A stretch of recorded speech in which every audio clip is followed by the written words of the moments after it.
தமிழகத்தில் மின் திருட்டு அதிகரித்துள்ளதாக பாஜக மாநில தலைவர் திருமதி தமிழிசை சவுந்தரராஜன் குற்றம் சாட்டியுள்ளார். ஜனசங்கத்தின் முன்னாள் தலைவர் மறைந்த பண்டிட் உபத்யாயாவின் 98வது பிறந்த நாள் சென்னையில் உள்ள பாஜக தலைமை அலுவலகத்தில் நடைபெற்றது. இதில் கலந்து கொண்ட பின்னர் செய்தியாளர்களிடம் பேசிய தமிழிசை சவுந்தரராஜன், மின்சார கட்டண உயர்வு குறித்து அறிவிப்பு சாமானிய மக்களை பெரிதும் பாதிக்கும் என்றார். தமிழகத்தில் மின் தடையை நீக்க வேண்டுமானால் மின் திருட்டை தடுக்க வேண்டும் என்றும் அவர் குறிப்பிட்டார். மின் திருட்டு அதிகமாக இருக்கிறது. மின் திருட்டு அதிகமாக இருப்பதை கட்டுப்படுத்துவது நான் சொல்லவில்லை.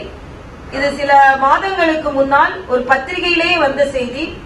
தமிழகத்தில் மின் திருட்டு அதிகமாக இருக்கிறது, அதை கட்டுப்படுத்துவதற்கு எந்தவித நடவடிக்கையும் எடுக்கவில்லை.